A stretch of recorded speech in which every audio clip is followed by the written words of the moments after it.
programa Conversando Direito está de volta, falando sobre dívidas e cobranças. O que pode e o que não pode o credor e o devedor fazerem. O doutor Fábio estava nos explicando que não é lícito ao credor fazer com que o devedor passe vergonha. A cobrança pode ser feita, mas de maneira educada e discreta, sem dar publicidade. Não é isso, doutor Fábio? Exatamente.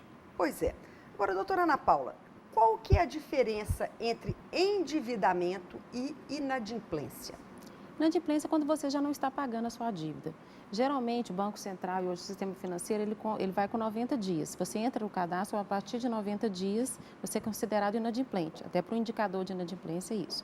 Agora, você pode estar endividado, como hoje a maioria da população brasileira está, elas estão endividadas, com capacidade, mas elas estão pagando as suas dívidas. A diferença é que, no caso de endividamento, você tem a capacidade de honrar aquilo que você contraiu. No caso de inadimplência, você já parou de pagar, não é isso? Você não honra os seus pagamentos na inadimplência, na situação de inadimplência. Endividamento é uma pessoa que comprou um carro, que comprou uma televisão, que comprou uma geladeira, que comprou a sua habitação, mas assim, está pagando as suas parcelas em dias, mensalmente, tudo tranquilo, ela está endividada.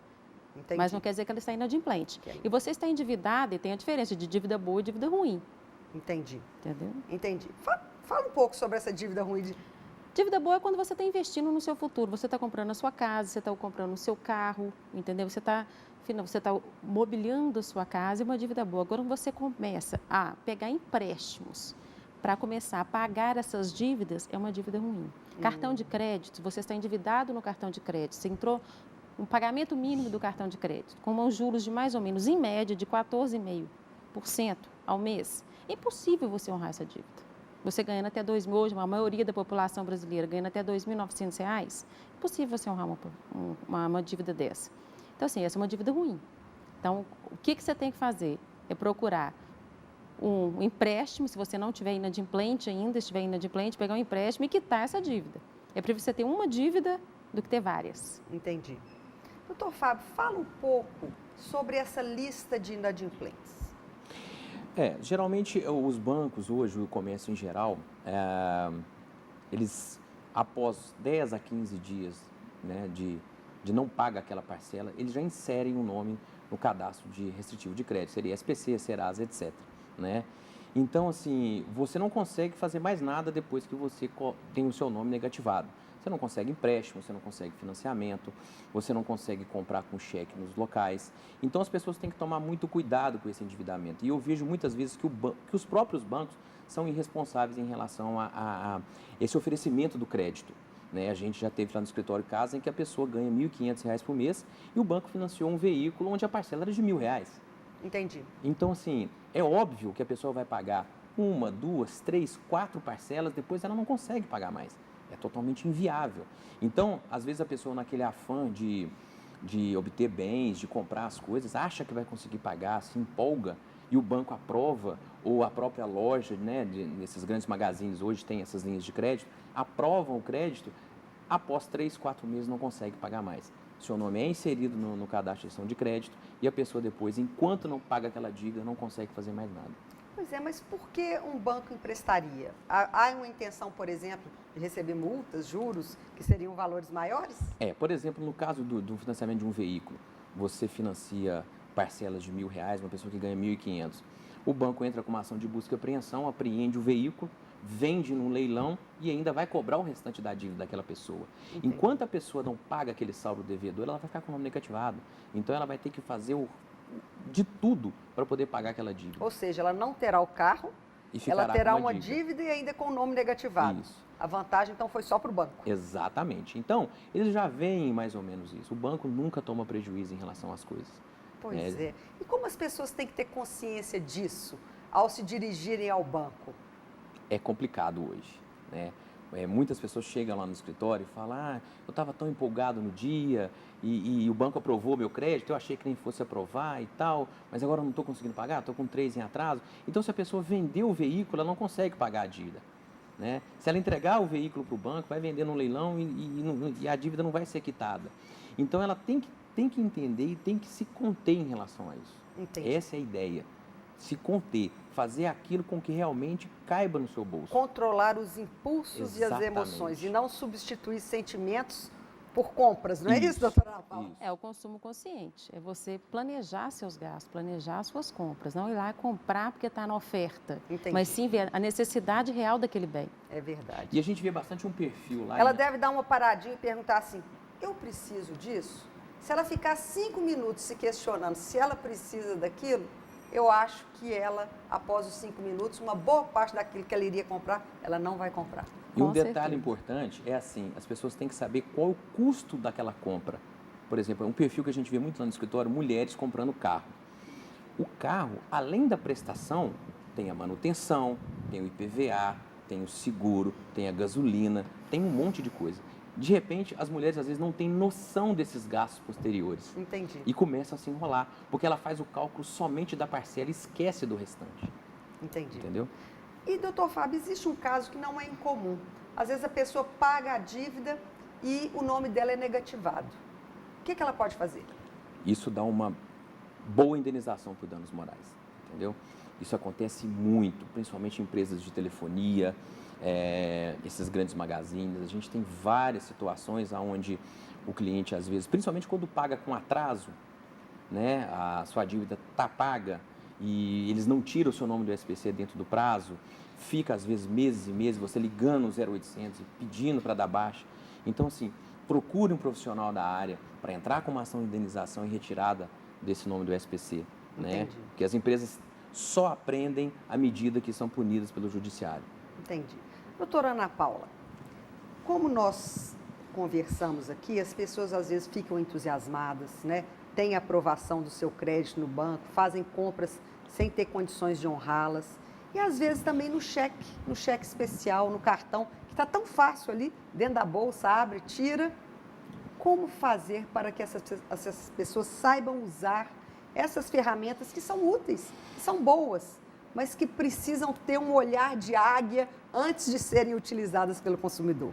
Não, cheque especial não é bom. Você só pode usar o cheque especial se você tiver, não tem onde você tirar recurso de jeito nenhum. Porque hoje, a maioria dos consumidores vê aquele cheque especial como extensão da sua renda. Só que ele esquece que tem uns juros embutidos ali altíssimo.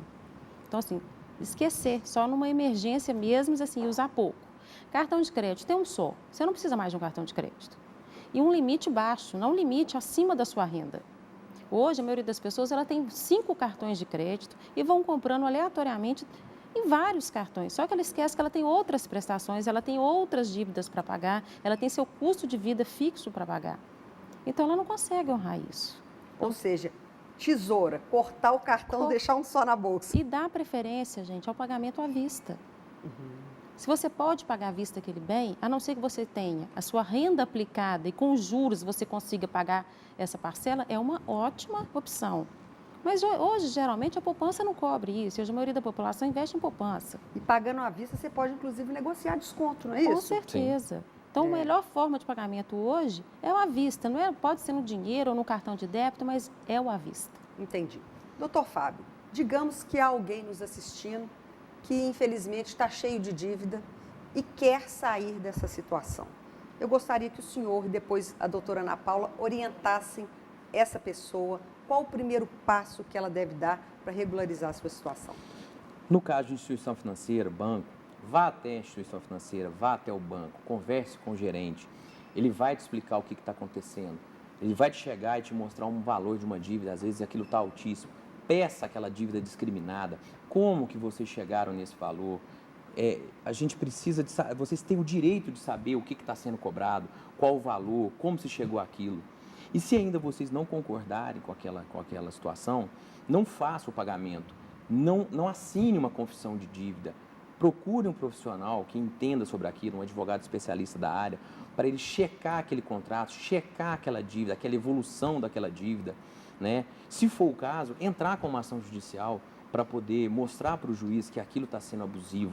Eu já vi casos lá no escritório onde o cartão de crédito estava cobrando 20% ao mês. Então, assim, é impagável, é totalmente impagável, né? Hoje é ótimo para os aposentados, etc., para os funcionários, porque a taxa de juro é relativamente baixa, mas os empréstimos consignados hoje são uma verdadeira armadilha os aposentados, somente do INSS, fazem, às vezes, parcelamento de 80, 90 meses e compromete muito da sua dívida, entendeu? E num momento delicado da vida, Exatamente. Né? E, às vezes, utiliza esse empréstimo para emprestar porque o neto precisa, porque o filho precisa. Entendi. E ele mesmo fica desguarnecido. Então, procure um profissional para ele poder analisar aquilo tudo e, se for o caso, ajuizar uma ação para resolver aquele problema. Entendi. E a senhora, doutora Ana Paula? Qual a sua sugestão? Primeiro é evitar endividar. Agora, se você estiver muito endividado, primeiro você tem que ver onde você está devendo. Porque em muitos casos as pessoas conhecem, mas tem muitos casos que elas não conhecem. Então, elas têm que pedir um extrato da dívida dela lá no SPC, para ver onde ela está devendo. Pegar as dívidas menores, se você tiver condição de pagar as dívidas menores e não tiver condição de pagar essas dívidas maiores, paga as dívidas pequenas, procura um empresário, tenta negociar. Agora, se tiver uma dívida e uma dívida grande, por exemplo, cartão de crédito, banco e outro, dê preferência a essa dívida de cartão de crédito, porque os juros são muito altos. São muito altos. Então, tente negociar a uns juros menores, se não, ou procure mesmo uma ajuda jurídica mesmo para tentar negociar essa dívida, porque é impagável. O que ele falou, 20% ao mês é impagável. É possível negociar, porque às vezes a pessoa nem vai, porque fala assim, gente, Sim. eu estou sem recurso algum e eles não vão abrir mão de nada. Quer dizer, é possível essa negociação, uma redução? Sim. Nós já conseguimos lá situações de negociação onde a pessoa devia 30, 35 mil reais em cartão de crédito e houve uma negociação onde a pessoa pagou R$1.000, entendeu? Porque os juros embutidos nisso é imenso, é gigantesco e muitas pessoas pagam esses juros absurdos. Então, assim, quando você discute um pouco aquela situação com a operadora do cartão de crédito ou até mesmo na justiça, né, você consegue uma redução interessante daquilo, principalmente dos juros e da multa cobrada. Eu acho que nós estamos num momento no Brasil que as pessoas estão mais aptas a compreenderem melhor esse planejamento econômico, não é? Sim, elas estão mais atentas. Hoje elas estão mais atentas até em palavras econômicas, na economia. Elas já estão mais prestando atenção no que é uma inflação, qual que é o poder da inflação tem na renda delas, o que uma taxa de juros altos está causando no bolso delas. Então, hoje as pessoas têm maior conhecimento disso do que no passado, mas ainda não utilizam dos mecanismos necessários para consumir, principalmente essa classe que ascendeu o CIDE. Mas eu acredito que é o seguinte, com essa maior escolarização, as pessoas esse consumo melhora. Vai melhorar. Pois é, eu agradeço a participação dos senhores, foi muito proveitosa. Obrigada a você. Obrigado. O programa Conversando Direito espera então que você se planeje para os seus gastos e, se tiver qualquer dívida, coloque no papel e vá negociar, porque você vai conseguir a redução. Um grande abraço a todos, até o próximo programa Conversando Direito.